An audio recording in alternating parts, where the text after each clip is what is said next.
Hello, friends!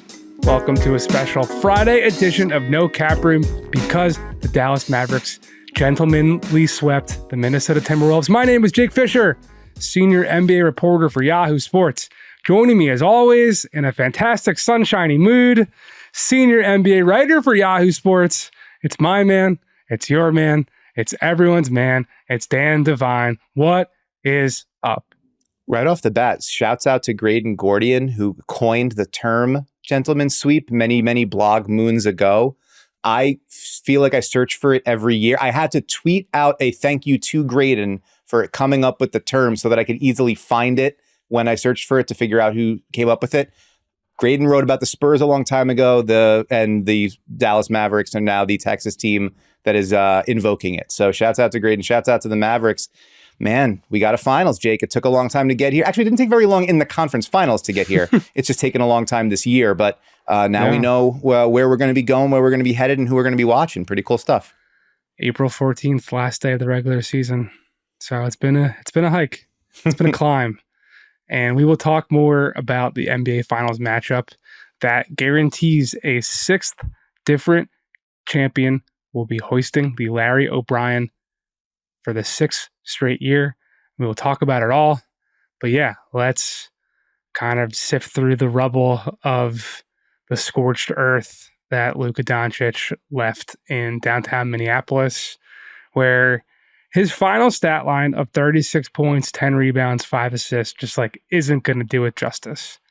Because if you were tuned in from the jump, his 20 points in the first quarter absolutely blew the doors off of the Timberwolves. There was a fan apparently mocking him by throwing and tossing a handkerchief to the game from his courtside seat to mock Luka for crying to the refs all the time. And it brought me back to, I think it was game 2 in OKC of the second round, just firing all cylinders right now. Me and the table setting here. And he said it then, and people have just don't with this guy if you want to have your team beat him. It's that Amin Al-Hassan tweet. Your tears are PEDs for him. He does not give a if you make a lot of money enough to sit there and put your 2 feet on the wood and have the ability to say anything, because he will have the ability to put the ball in the hoop while you cannot. So my public service announcement to all of the angry Irishmen who are going to be in TD Garden for games 1 and 2. I love Boston. I love the fan base. That's where I went to school. That's where I came up in my career. Thank you to Jeff Twiss and Heather Walker for credentialing a 19-year-old intern, or else I wouldn't be talking to you right now through this camera and this microphone, Daniel Devine. But don't with this guy. That is my word to the maybe unwise after drinking 7 Guinnesses on Thursday, June 6th. I mean, I feel like we've got to broaden the scope here. It's not just angry Irishmen. There's angry Cape Verdeans. There's angry black folks. There's angry people of all shapes and sizes and colors and creeds that go to TD Garden for Celtics games. And I don't imagine they're going to take your advice. I think Luka is going to hear an awful lot of stuff. Kyrie Irving, we'll get back to that, but he's going to hear an awful lot of stuff. The Mavericks in general are going to hear an awful lot of stuff from the stands in Boston. And yeah, you're absolutely right. It doesn't seem like if it does anything to Luka, it certainly doesn't seem to get him off of his game. He came out, he heard for 2 days about how Kyle Anderson was the answer, and about how switching Anthony Edwards onto him made him uncomfortable, and about all the ways in which, actually Rudy Gobert is playing pretty well in the drop coverage and all that kind of stuff. And he said, I'm just going to reduce this to ash right off the bat. Made his first 5 shots. It was 16-8 before anyone even looked around and saw what was going on. And yeah, he outscored the Timberwolves by himself in the first quarter, 20-19. And that was it. It was a punch directly on the jaw, and the Timberwolves never responded. I mean, it's the final score. I don't think we said it up top. It was 124-103. And that does not accurately depict the dominance that Dallas put on display in that game. I think the lead got as high as 36.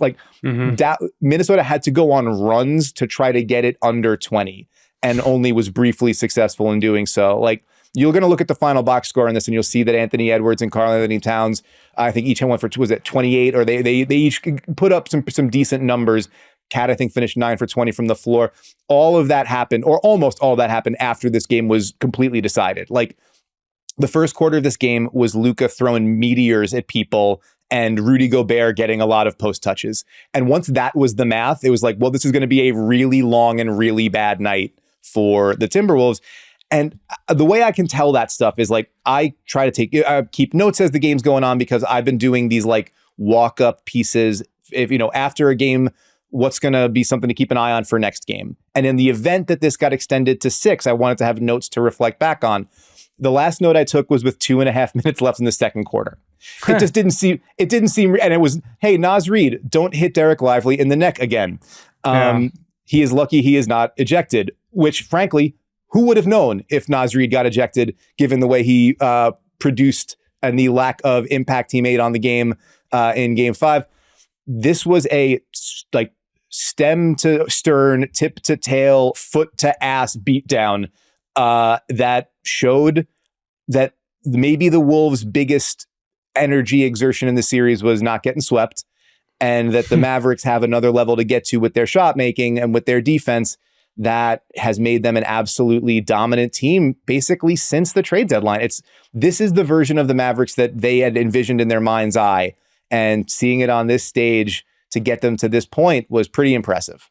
Yeah, Kyrie was ready too. And, like, absolutely, the first quarter, the first half, I don't know if either he or Luka touched the rim. Like, they were just splashing.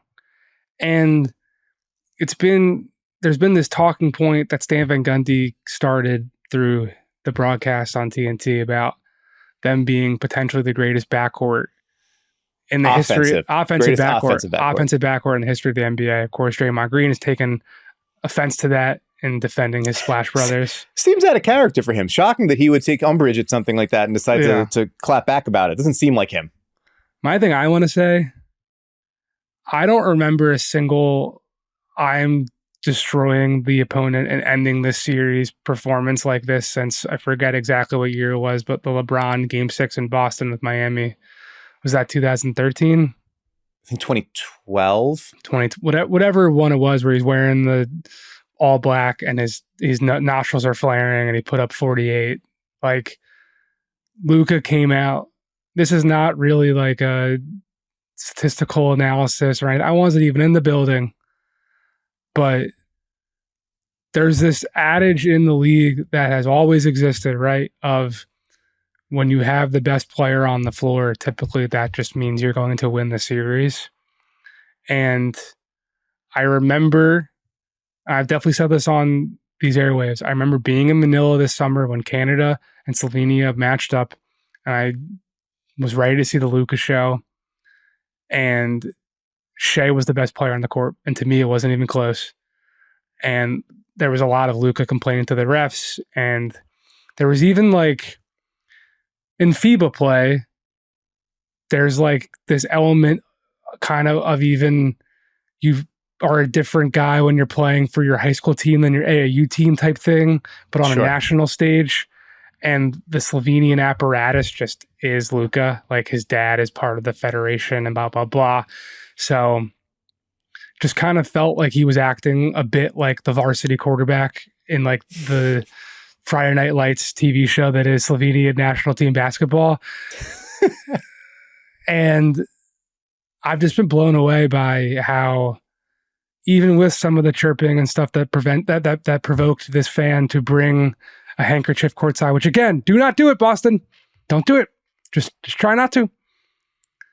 It's been amazing to watch him just be this demonstrative force. And I know there's a rush on all of the talk shows and the debate programming and whatever to, like, where will Luka stand in the NBA hierarchy and whatnot and blah, blah, blah, blah, blah. It's really cool that this dude is still only 24, which that's one thing for both of these matchups, for both teams in this matchup, or with Boston and Dallas, that they're still pretty damn young. Sure, there's some old guys in the mix, but, like, it's just cool that we have in this Game of Thrones, and if all these teams and these organizations are these individual kingdoms, like it's very similar to that program where like it kind of even just don't have a choice. You have to hitch your wagon to someone you think is the rightful heir to the Iron Throne or the Larry O, or else you will die. And like Luka definitely is one of the Prince that was promises. You are really stringing this one out. Oh, you might be writing these stories longer than George R.R. Martin is writing these stories. Yeah. He's just like, he's always been that dude. Yeah. And to like see it break through in such a way, in such a no one, you can't motherfucker and blah, blah, blah, guard me, like all series long. And then to cap it off like this, like there's a rooting interest in my household from the two girls, my partner and our beautiful foster dog, for me to not go to Dallas on Saturday. So they were kind of not in the room when the game was started. And I said, hey, get in here. Luka's putting up one of the greatest playoff performances ever. That's how we started off. And that it's just something I wanted to really, I don't know, put a frame around and hang it in the Louvre, to use Jaylen Brown's expression for Jayson Tatum's behind the back pass. That was equally awesome in the end of Game 3 of Indiana Conference Finals. And I end my rant there. It was a good rant. There was a lot of twists and a lot of turns. I think the brand ended up on the Iron Throne. I'm not sure exactly how it worked out. No, Kyrie did. Kyrie did? Fair enough. No, like, listen, the thing that struck me so often in this series was just I mentioned earlier that kind of like, this is the vision they had. Mm-hmm. You have two of these guys who can be crunch time playmakers, shot makers. Like, even if the defense does everything right, they can make you wrong. Right. And that was the idea. You have two of these guys, one of whom in Kyrie has been, an elite number 2 complementary option, extremely comfortable playing off the ball, shooting off the catch, being the sort of second side action initiator. And with, plenty of huge game experience, including most famously making like one of the biggest shots in NBA history to win the finals. Which feels like a lifetime ago. Yeah, I mean, we'll talk about it later. I mean, like, Kyrie has lived a lot of life between 2016 and today, right? And this version of him that has sort of had all those experiences sort of coalesce and come together has been everything that the Mavericks could have possibly asked for when they made that deal. It's not the offensive fit was clear immediately, but it has blossomed and developed over time. The chemistry that Luka and Kyrie have in terms of being able to work together, not just your turn, my turn, which, by the way, they do brilliantly and did brilliantly throughout that series. Like Kyrie's 24-point first half in game 1, Luka's 15-point fourth quarter, right? Kyrie goes for 13 to open up game 2. Luka's the one with the step back game winner in game 2. Luka in the third in game 3, Kyrie in the fourth. Luka with 20 to open the game last night. Kyrie with 15, doesn't miss a shot in the second, and the game's over before halftime. Like, they have developed this countervailing rhythm. You go, I go, but they've also been able to work together more easily. Like, there was a play last night where when they finally gave up the ghost, the Wolves, on like, we can drop back. We've got to start blitzing Luka. We got to start trying to get the ball out of his hands near the end of the first quarter. And the first possession they had of that, Kyrie was stationed a couple of passes away from the ball. So Luka's got to get the ball to Gafford in the middle of the floor. Next pass, sort of swing, reset, get Luka another chance to attack downhill, winds up in a lob for a Gafford dunk. But the next time down, Dallas, with the smarts, with Jason Kidd on the sideline, but also the way Luka and Kyrie can diagnose in real time and problem solve, they just stationed Kyrie one pass away from Luka. So if you're bringing that help, you're bringing the second guy, you're bringing him off of friggin' Kyrie Irving. And he can sidestep and loft a moon ball over any fucking closeout imaginable. I know I'm cursing a lot, but I'm sorry. I'm just gassed up by Dallas. That's it's completely reasonable. And like, the second that help starts to go, Kyrie understands this and he goes like, I'm not waiting. Like, as soon as my guy shades off of me and is over by the nail, it's a slot cut. I'm moving full speed into a catch.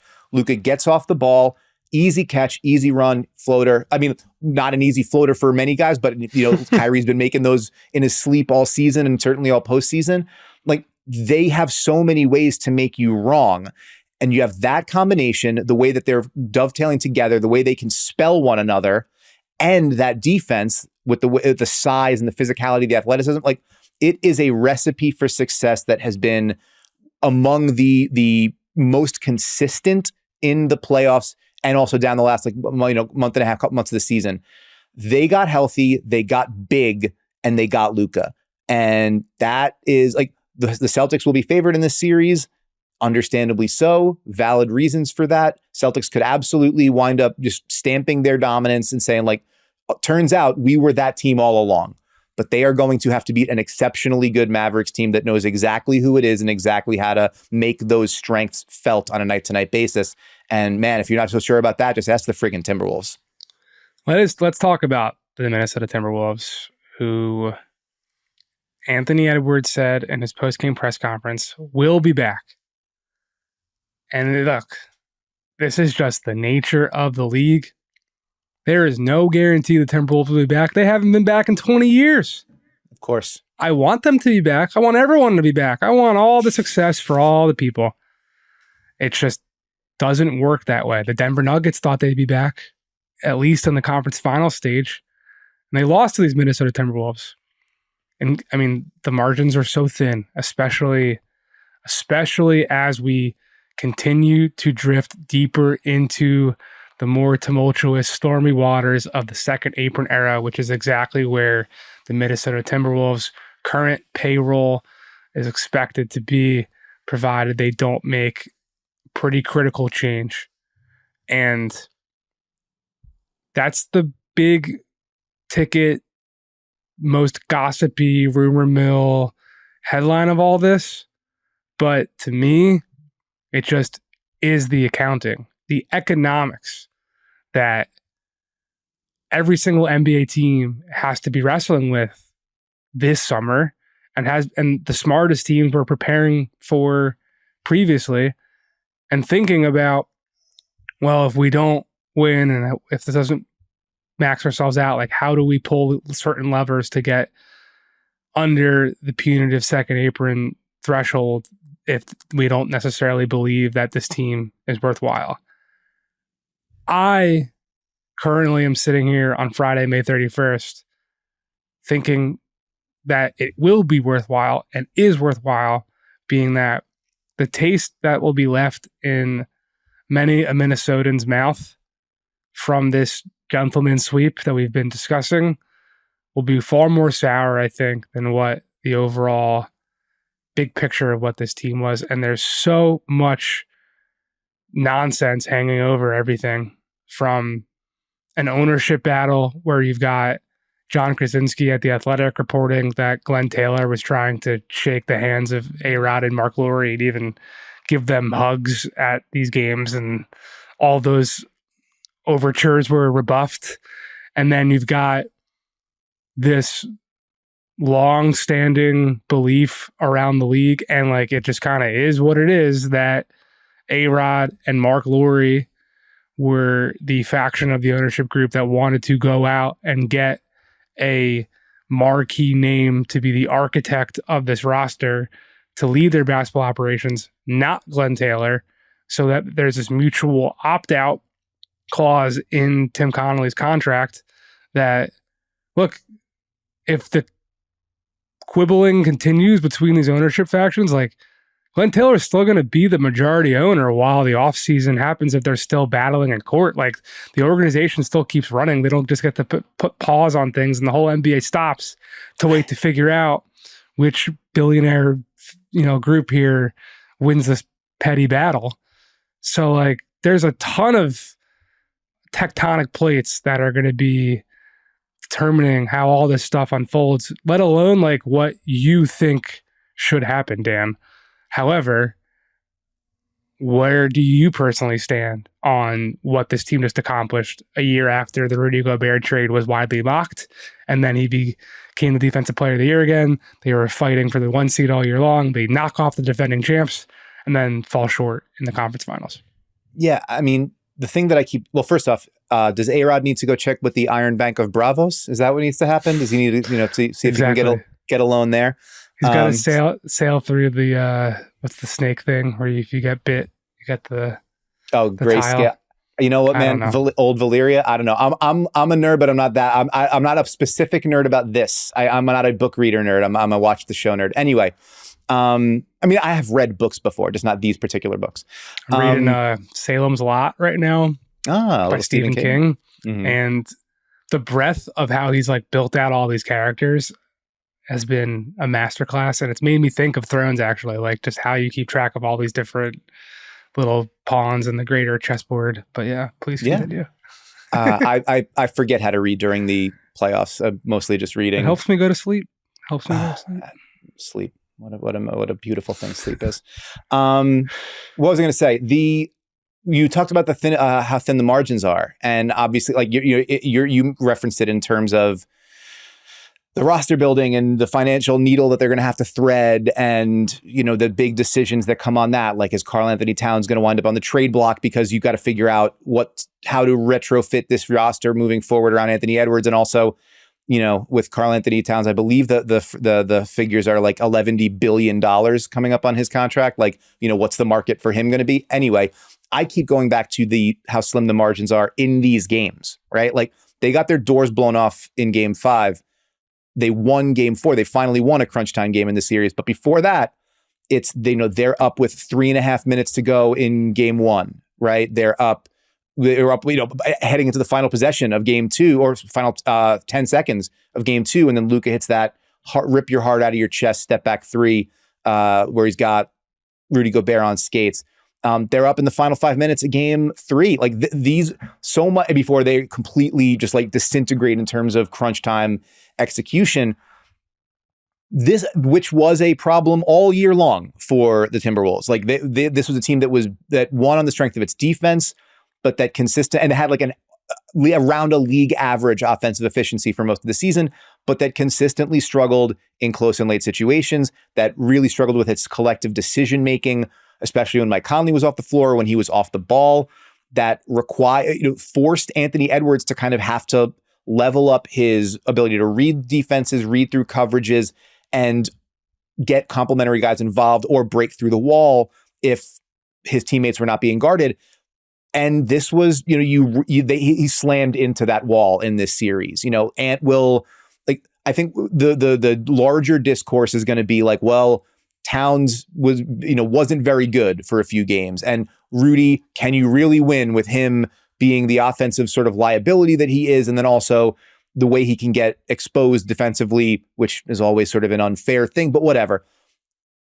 If Anthony Edwards makes like more than half of his shots in the restricted area in this series, maybe we're singing a different tune, right? If Anthony Edwards doesn't have multiple kind of back-breaking turnovers late in quarters, and also like heading into that final 10 seconds, 12 seconds of Game 2, maybe we're singing a different tune. If Naz Reid makes that three at the potential buzzer-beating game winner in Game 3, in and out, man, in and out. Like maybe these are like the what is the Al Pacino thing from Any Given Sunday? The inches we need are everywhere around us, and they lost all of those inches for the first 3 games of this series, and now that's what puts you in the existential crisis. So Anthony Edwards is, I think, he's obviously, it was a remarkable postseason run for him.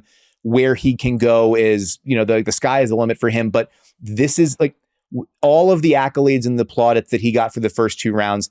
This was the, coming back to earth a little bit in the third round. And there's been plenty of elite players who have run into that wall themselves and had to figure out a way to either break through it or climb over it. This will be what he needs to do moving forward. But yeah, I think there's I reject in general the principle of like, if you don't wind up being the one team that wins at the end, that season was a disappointment or a failure. It's harder to hold to that stance when you just got the absolute kicked out of you in an elimination game on your home court.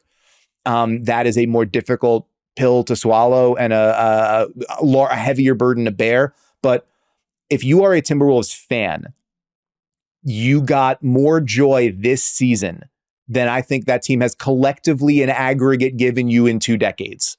And that's got to be worth something. Otherwise, what the hell are we here for? So I think tell that to Sacramento, even though much different scale of success. But absolutely. All right. I mean, talk to me in 12 months. And if the Wolves don't build on this, then yeah, I can understand feeling frustrated about that. if the Wolves wind up in some kind of weird contract stalemate with Chris Finch and don't want to pay him, and then there's leaked out reporting about whatever his what competitive offers are made for him, like then maybe the vibe will be a little bit different around Minnesota. But you don't have to give back the joy they gave you because it ended in flames, right? So I feel like when I will step back and take a look at this Wolves season, I won't think like, well, it wasn't quite enough to be worth the luxury tax outlay. I'll think like that was the best team of that franchise I've seen, period. And it delivered for that fan base in a way that nobody has since Kevin Garnett was at his absolute peak. So it ends in disappointment. I hope that there's a halo, some sort of, as you step back, a sort of halo for the fans there. But what comes next, it's going to be very, very tricky for them to move out of this financial situation. If it's me, I think it's worth it for them to whoever is owning the team to pony up and pay up and let's see where this, some minor tinkering around the edges on the playmaking and maybe some more shooting to open up the floor for Ant, where that gets you. But easier said than done. Everybody's looking to make those around the edges improvements, and they don't come cheap. I think the last thing to say about this subject before we hit a little finals-y talk is this is what all these teams are hoping to do. You are hoping to get multiple all-stars, get them all paid and under long-term team control. And that's not the case for Rudy Gobert's contract and Mike Conley's contract and what have you. But like, these dudes are all pretty locked up. When you look at the young group of, and Cat's not a spring chicken anymore, but he's still in his prime. Cat, Ant, Naz Reid, Jaden McDaniels. That group is all locked in for at least 2 more years across the board. I thought Cat's 28. He's 28. The bar for not a spring chicken anymore. It makes me feel like again, my face is melting off my body, and I'm going to shrivel into a corn cob and go under this desk. But yes, you're absolutely right. The other guys all locked up long term. How much more do you expect him to grow and flourish from where he is now? Yeah, maybe, I don't know, maybe some auxiliary limb control exercises come the off season, like learning how to take better control of the far arc share. Although they're far away from him, I understand. Like, it's hard to control stuff that's far away from you. Here I am flapping. You can't see it on the camera, but I am flapping. Yeah, I don't know what it's like to be 7 feet tall. But this group had that fun run with the play and win, and then they had a 2-1 series lead on Memphis, whatever. They were up fun on run Memphis against Memphis. Yeah. That ultimately they got rebounded into oblivion. That's what provoked the Rudy Gobert trade. Yeah. But like last year, Naz Reid and Jaden McDaniels not there. Like, this was kind of the first real run of this group.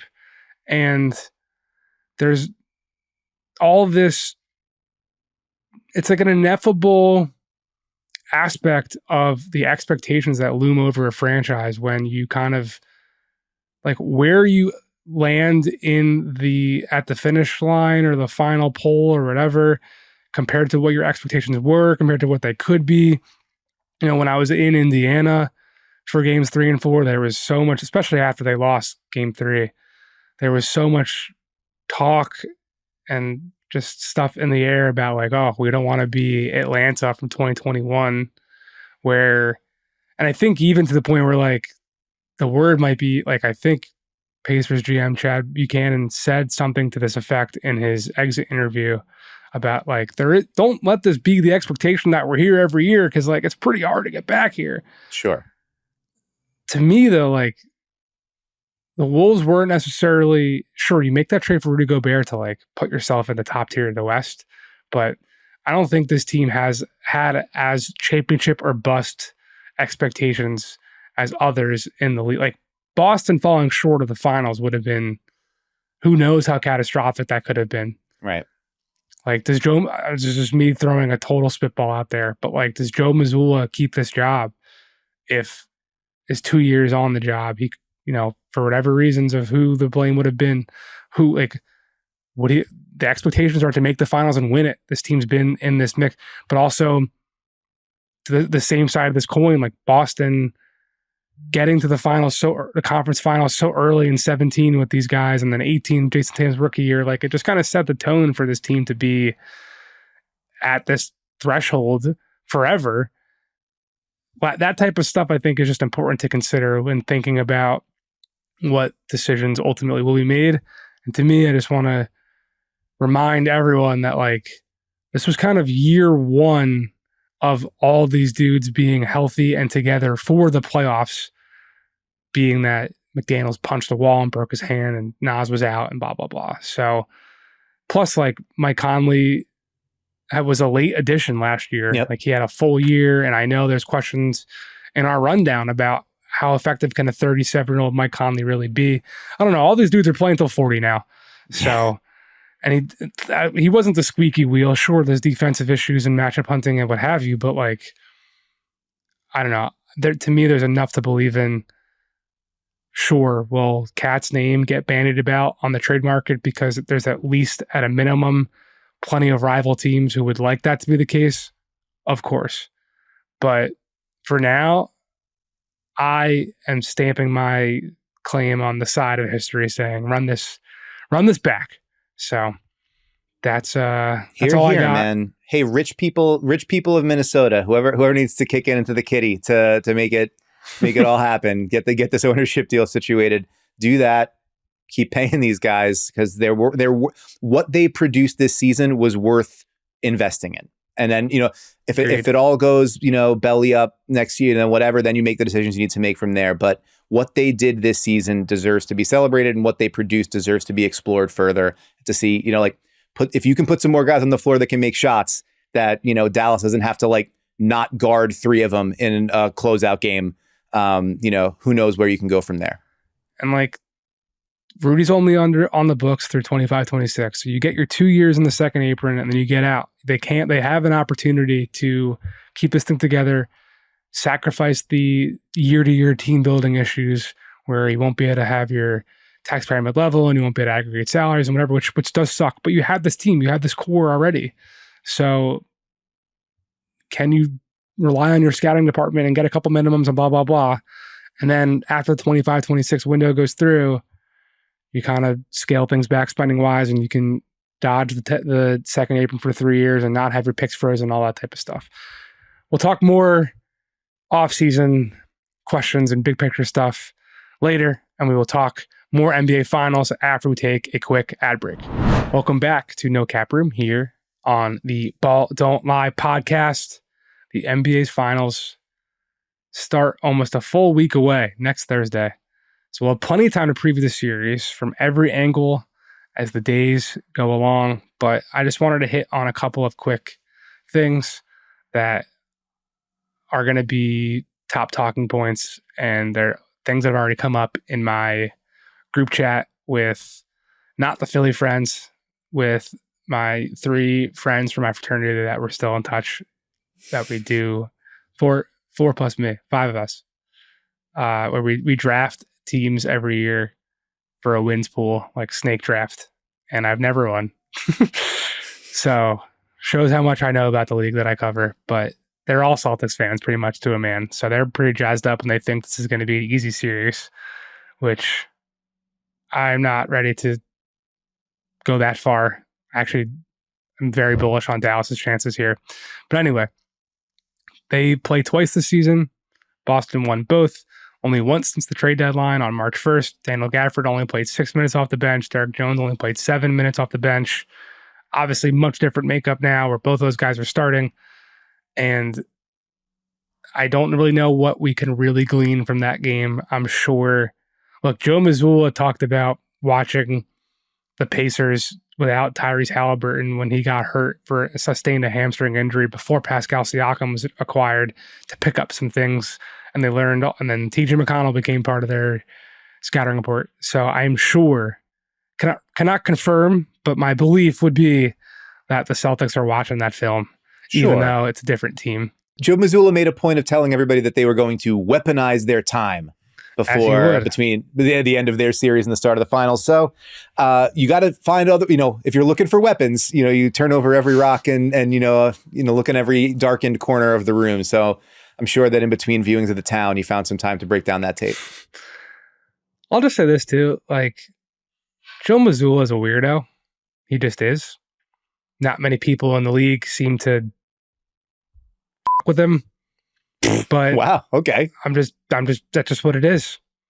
But I left the conference finals pretty taken by how that whole roster has really fallen for how he preaches the game, and from like a mindset standpoint and the principles that he has like sewed into the fabric of that team, to the point where like when I was sitting there post game 4 thinking about how Brad Stevens, from all my book reporting, trying to figure out the early days of him in Boston, how like the players were, very different personalities and very different approaches, but the players were all just kind of taken to how the attention to detail that he would bring to practices and whatnot, and he would run all 5 guys through all 5 positions, so everyone knew every aspect of every action and blah blah blah.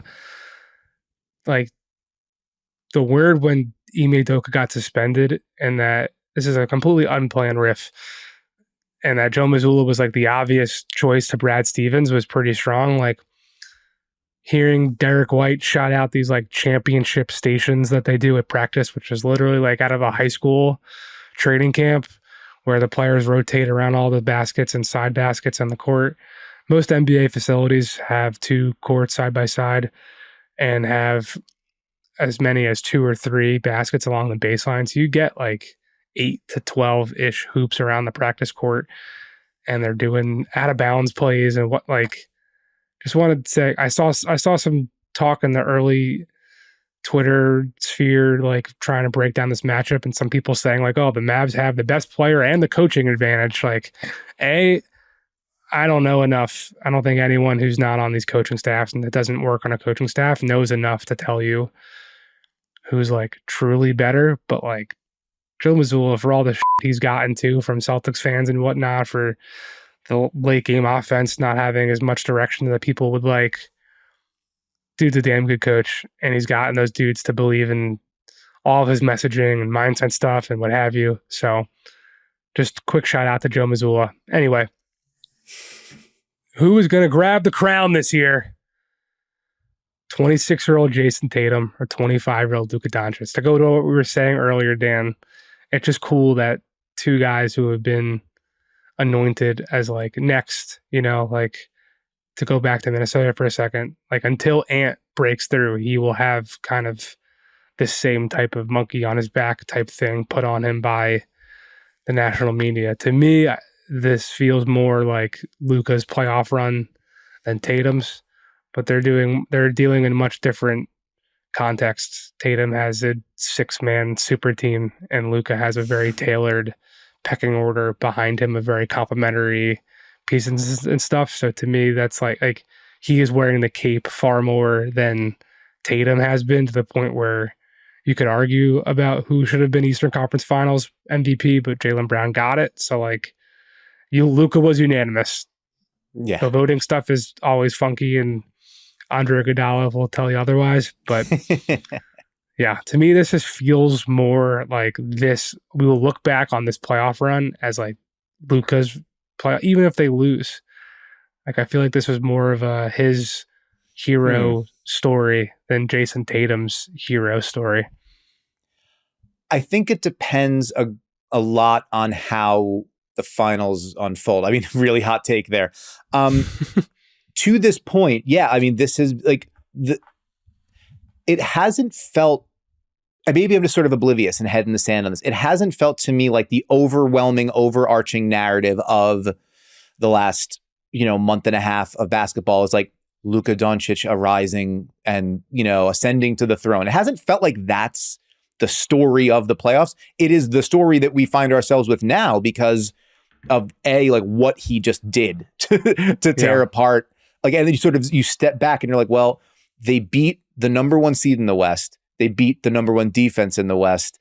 And he has like ripped the hearts out of these teams in these games to do it. And you again, zoom further out and take the 10,000 foot view. as our pal Tom Haberstroh noted on his newsletter, his Substack this morning, Luka is on track to lead this postseason in points, rebounds, and assists. That's only been done one time before, and it was last year, and it was Nikola Jokic in the course of having this same narrative run, right? Of like, this is where I now take over and as the best player in the world. Luka is averaging more than 28 points, 9 rebounds, and 8 assists per game in this playoffs. The only other guys who have ever done that in a postseason where they played at least 10 games, Jokic, LeBron, and Oscar Robertson. Like, he is in the midst of an historic run and enters this series as, I think, the unquestioned best player in it, the most overwhelming force in it, the guy who is best capable of sort of just grabbing a game by the scruff of its neck and making it do what he wants. He has broken 2 top 5 defenses in the last 2 rounds, and really, like, it was a masterpiece of what he can do with the way he controls the game. If he's making threes and the step backs are going, and he's also now more willing to get off the ball and take and make catch and shoot threes, which is, always that thing we've said about Harden forever was the difficulty for him. Luka has adapted and embraced that, being able to play more off of Kyrie and being able to play more off of, if I get off the ball and we are able to attack advantage basketball, it gets back to me, I can maybe make something more happen with it there.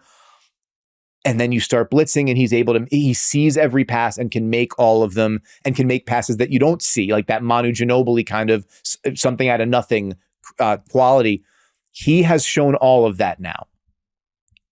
If they get the doors beaten off of them in 5 games, we're probably not going to remember that. We're going to remember, like, this is the Celtics proving that they were in fact the most dominant team all season long, and that 64-18 and historic margin of victory and historic net rating, that none of that was a fluke. That was all for real and deserved to be treated as such.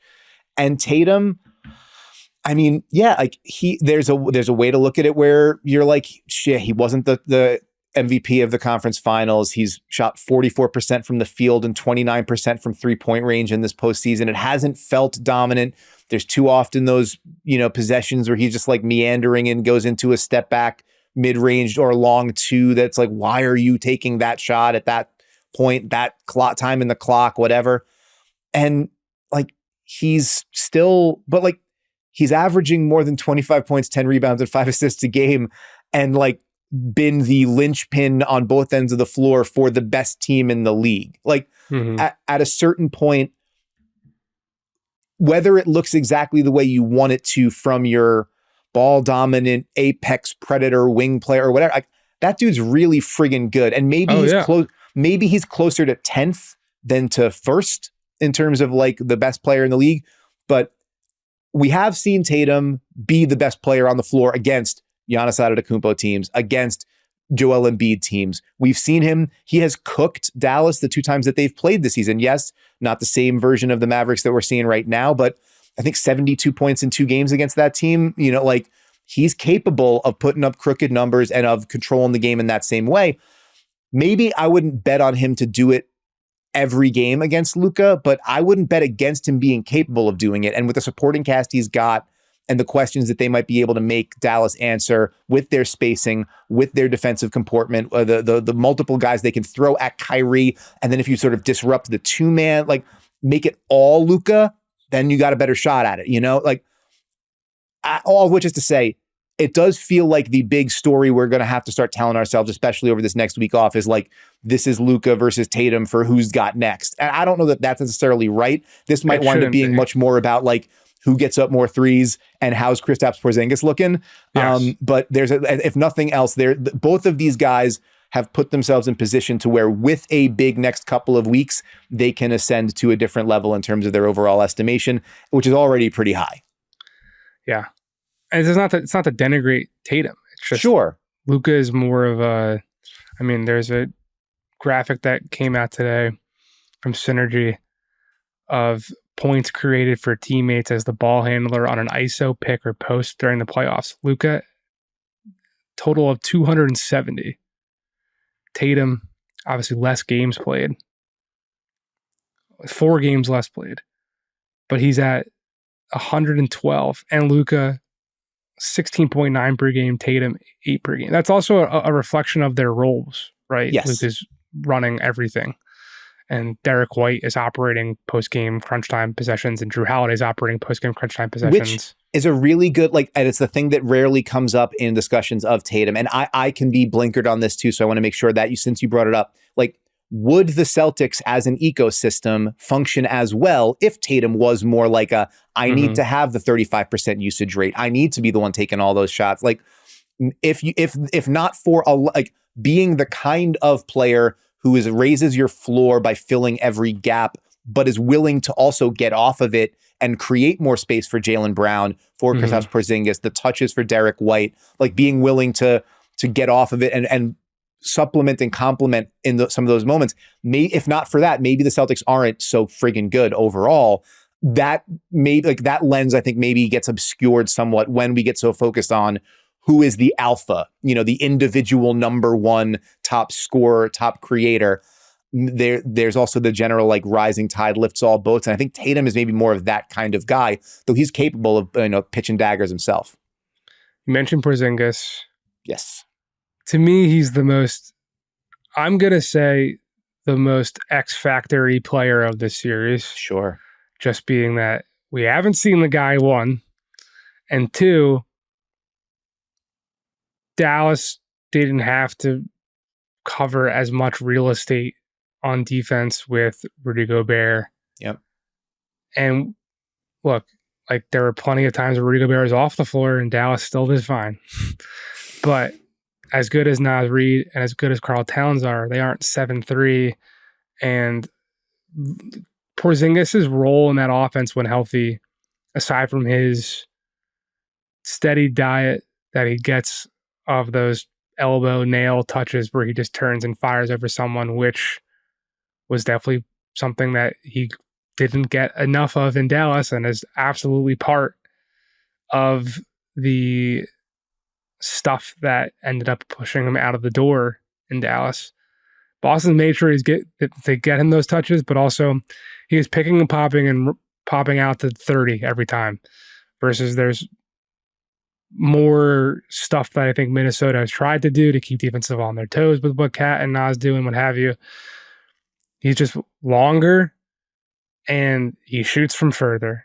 It's just a simple analysis of the space on the floor that I'm not saying it's something that the Mavericks cannot achieve, but because I think they can. It's just something that I think is the look that Boston traded 2 picks to go.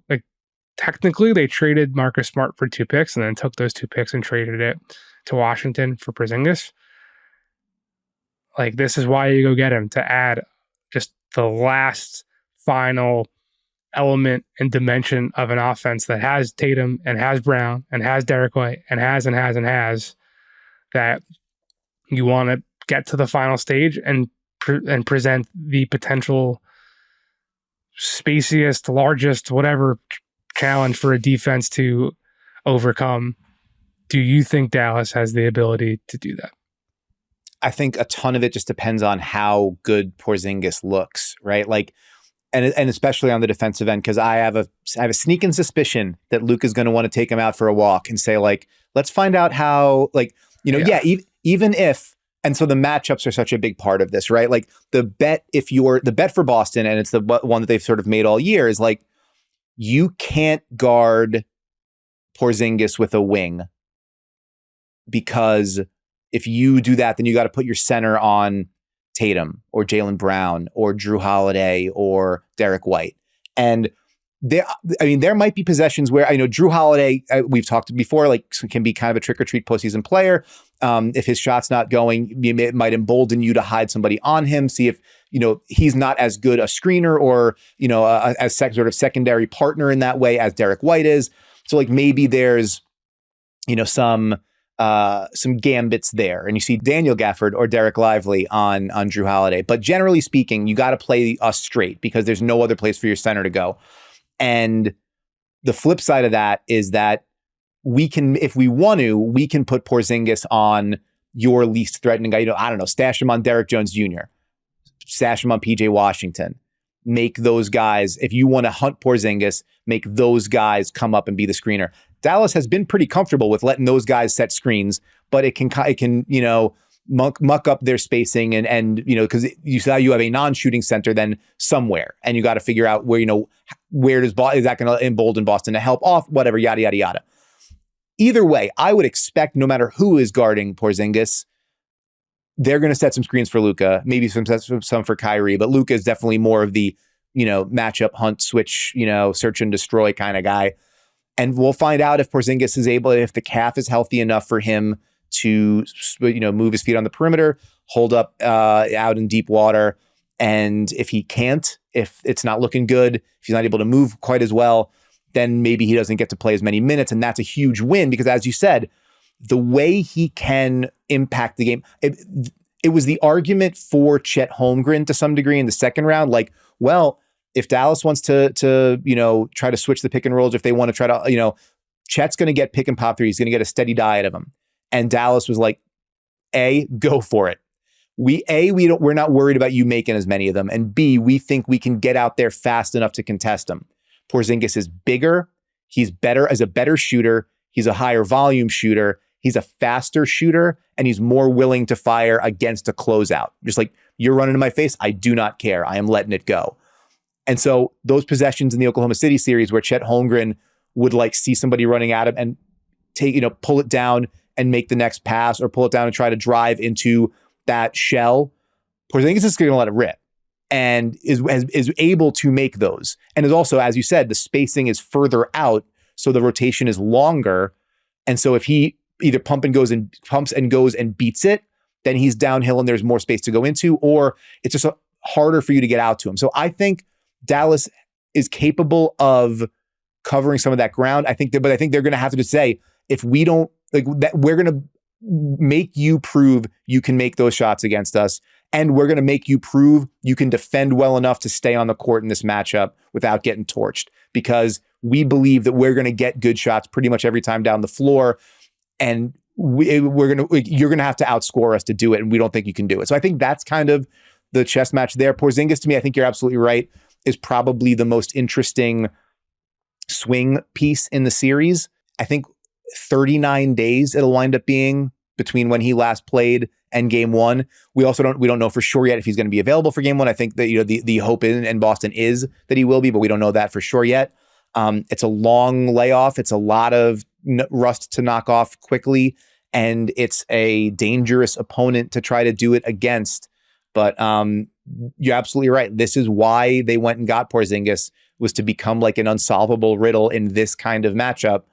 I think it'll be pretty fun to watch Luka try to solve it.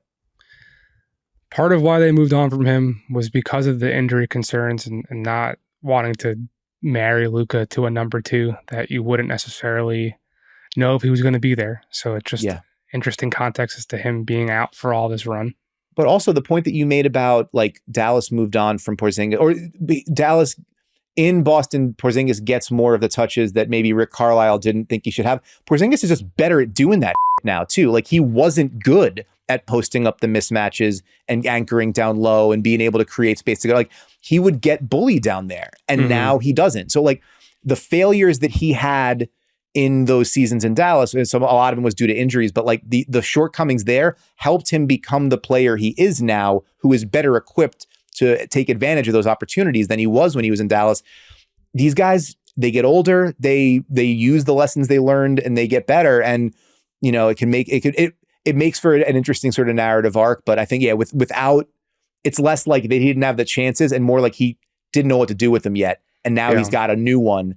And against the team that thought he was the missing piece, and now he could be the missing piece to keep them from doing it. It's interesting, kind of the way it all turns out. Yeah, the other ex-scorned partnership aspect of this is obviously Kyrie and Boston, and his tenure there ended more, I think, from his side of things first, as opposed to the team souring and having someone in place and blah blah blah. Of course, very famously grabs the microphone at that season ticket holder event before the 18-19 season and says he's got every intention of signing there and has dreams of having his number 11 in the Raptors one day, and his dad played at BU and blah, blah, blah. And then he's already caught on camera talking to Kevin Durant at All-Star break. And 2 max slots. Yeah. 2 max slots. And Kyrie was even the one to further steer KD to Brooklyn as opposed to New York. And they'll say that they're brothers and they fought battles together and there's all love there. But there's absolutely a tangible tension between the young guns of Tatum and Brown versus the veteran guys of Kyrie and Gordon Hayward. So I think I'm going to write a little bit more of a retrospective of like why those situations, both KP in Dallas and Kyrie in Boston, didn't work out on the doorstep of all this. But I don't think there's much more to say other than Kyrie has always been maximized as like the most elite possible number 2. With LeBron in Cleveland, that was what he was supposed to be in Brooklyn and what he was doing in Brooklyn before he got hurt. That's what he's doing now. That wasn't really the circumstance in Boston. Like, you go. No, but I think that was like, if you are plotting all this stuff out in terms of the arc of somebody's career, like the whole point of him going to Boston was for him to see if he could be that guy. Like, yes, he was bristling under the sort of restrictions such as they were, and the idea that like no matter what you do in Cleveland, it's LeBron's success and you're just sort of the wingman for it. For sure. And to be in your early 20s, have already hit what likely wind up being the biggest shot of your career and won a championship and, you know, made All-Star, made All-NBA, max contract. Like you've climbed to the top of all of these mountains. So then it's like, well, where do you go from here? What do you do next? You strike out on your own to prove that you can be your own man. You can lead the team. There's an image I continue to have in my head of the series, well, the Bucks Celtics series, and Giannis is just like breaking through the wall. Like they're that much vaunted, like Al Horford, but wings on the side, the wall in transition, keep Giannis away. And there's a point, I forget which game in that series, but Kyrie waves everybody off and is like, I got Giannis. And Giannis destroys him, like absolutely, you know, like blitzes through him, gets to the rim. But it was like that experiment, that was Kyrie, you know, to some degree, Kyrie being like, I need to learn, or I want to learn how to lead. I want to do this myself. And one of the things that he came away from that with was like, it sort of thawed the relationship with LeBron eventually, because he was like, yeah, this is hard. It's harder to do this than I thought. And, you know, we're trying to sort of trying to get guys on board, figuring out how you do that in a way that is responsible and additive to young players, all that kind of stuff, showing them the way, the ropes, when you yourself are young in your career, all that kind of like, he's, what is he, 25, 26 at that time? Not that he's a 32 child now. In those situations. Yeah. So like 2017, 2018 in Boston. Yeah. 6-7 years ago. There's a lot still to learn before you can start handing out life lessons at that point. And what goes on from there, you know, the circumstances sour in Boston. He goes from, like, I would love to be back here if you'll have me, to, I think the quote was, I don't owe anybody in about 4 months. And then, you know, I was at the Ringer at that time. There was a pretty heavy Boston focus at that point. There was a lot of a pretty big microscope put on Kyrie's comments and the ways that they shifted. The Brooklyn experience goes, I kind of don't even know how to talk about the Brooklyn experience, because so much of it, no, but I'm just like so much of it was, he did not want to get vaccinated, and there was a vaccine requirement in New York City, and he was not able to play in the games. And an awful lot of people thought that was a principled stance that made sense. A lot of people did not. He became a hero in some capacity for it. He became a villain to other people for it. Then there is the link to the film, which led to a whole new set of hero villain stories about that. And kind of no matter what you say about what you think Kyrie Irving has done, there will be a segment of people who think that you are an idiot for arguing against him, and there will be a segment of people who think you are an idiot for supporting him. The basketball component to this is he has been able to stay on the floor more often over the last few months than he has in many years. He has done everything he can possibly do to be that complementary player rather than needing to show that he is the leader and the one who carries the most weight. He is perfect next to Luka Doncic, and every teammate he's got, which is also oftentimes true in Boston and in Brooklyn, swears by what he gives them and how the way that he can elevate them, and put them in the right positions to succeed and to grow. Your mileage may vary on all of that, whether you think this is Kyrie Irving, like some sort of redemption arc for him, or whether Kyrie Irving does not deserve flowers for like growing up, or whatever. Like, there's a lot of ways to view it.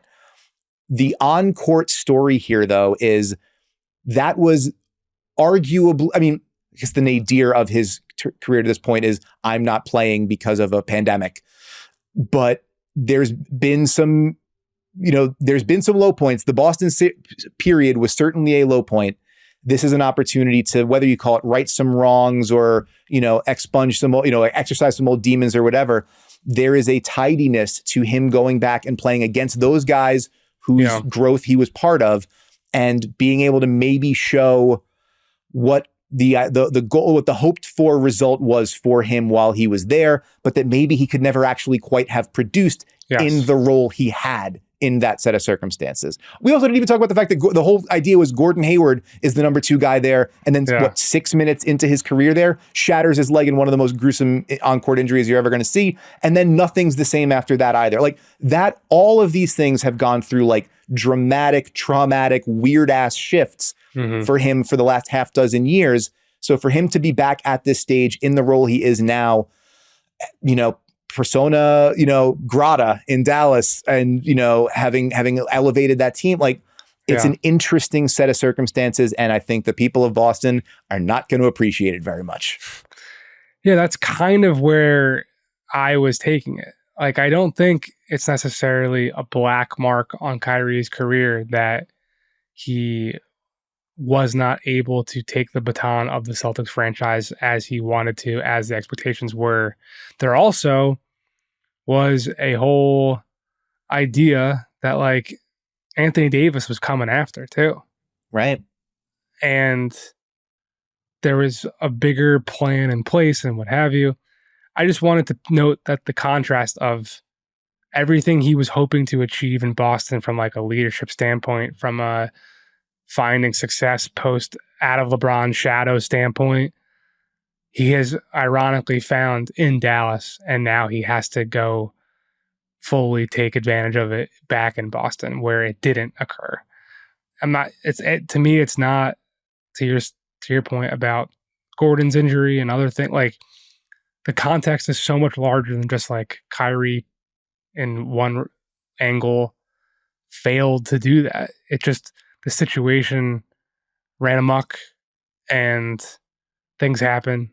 Things happen all across the league. You could write a salacious, intelli expose on drama behind every single team around the league right now. That's just how the NBA works, with so much money involved and livelihoods at stake and legacies on the line and what have you. It's just like a delicious irony that everything he wanted to find in Boston, it took him a disastrous outcome in Brooklyn to then end up in Dallas, kind of in a similar situation where no one really knew what Tatum and Jaylen Brown were at the time of his arrival in 2018, but it was supposed to be a similar thing to what he's doing with Luka. Yeah. And he's doing it with Luka. I want to go back because I found this from something that I had written. I'm not going to read my own writing because that would be pretty masturbatory, so I don't want to do that. But I'll read what Kyrie said. This was in the February of 2019. So he's still in Boston. It's right ahead of the trade deadline there, but before, he's got to figure out what he's going to do in the offseason. He says, is it a media? I think it was at the Garden. It was shoot around before a Knicks game. He said, quote, "At the end of the day, I spent the last 8 years trying to do what everybody else wanted me to do in terms of making my decisions and trying to validate through the media, through other personnel, managers, anybody in this business. And I don't know anybody. So for me, I think the confidence I have in myself and my abilities, I want to be able to control what I want to control." And when did he say that? This was February 1st, 2019. Wow. And so after that, it's the move to Brooklyn. It's the Harden deal. It's the pandemic. It's everything that comes after that, right? It is a real journey in terms of that, exercising that control, trying to blaze your own trail and establish what your own individual identity in that way. A lot of people are going to have a lot of feelings about what that journey has been like and, who it's benefited and who it's hurt and et cetera. But Kyrie got to that point where he was like, this is my opportunity to figure out where I need to be and what I need to do. And yeah, to your point, it is maybe being the best number 2 we've seen, or the most perfect complementary superstar capable of scaling up or scaling down on or off the ball. He has found his level, and it has made Dallas a championship contender. That's all we've got for you today. We'll have plenty more final stuff coming in the days ahead, the week ahead on the Ball Don't Lie podcast. Before we go, just a quick mention, and it was a sad week from one respect of losing Bill Walton on Monday. And then the news out of Portland where Drew Gordon died in a car accident. I just spoke to Drew like a month ago for my Nikola Jokic, Aaron Gordon story. And if Denver had advanced, there was definite plans to say hello in person. So really, truly a really good dude, Bill Walton. Obviously, there's been a lot of ink spilled this week. I read something. Ben Werbeck read something. I mean, plenty of other people from Bob Ryan to whoever has written. I mean, go look at Dave Pash's tweets of all of his texts with Walton. There's a lot of gold there. So just to say, as we head out, live your life to your truest, listeners of the NC Armada. Set sail on any waters you want to, because you never know how much you got. And there were 2 people in the NBA that I've interacted with that definitely embodied authenticity and just living your days to your fullest and your fullest self. It was definitely those 2 guys in much different respects, but they will be missed. And just wanted to say that before we get out of here. Yeah, our condolences to the Gordon and Walton families and the people that they, whose lives they've touched, and they're, everybody who's hurting behind those things this week. It's 33 years old for Drew Gordon is an absolute sin. He has 3 kids. It's sad. Yeah. There's no good way to move from that outside of just, tell somebody that you love today that you love them, and love on your people while you got them, for sure. There you go. I love you, man. Love John Gennaro. Love all our listeners. Thanks to John for all he does to make the show look and sound great. Please subscribe to Ball Don't Lie on YouTube or whatever podcast platform you're currently listening on, and leave us a 5-star review. We thank you for listening, and we appreciate it. If you came back again next week after Game 1, our No Cap Room will be recorded close to Friday morning, late Thursday night after. In the wee small hours, yeah. I will probably be somewhere in TD Garden as they're... It's unclear exactly where I'm going to be. I might be in a conference room somewhere in Midtown Manhattan. We don't know yet. The point is, it's going to be very exciting, and we're going to be talking about Game 1 of the NBA Finals. So come back and join us, won't you?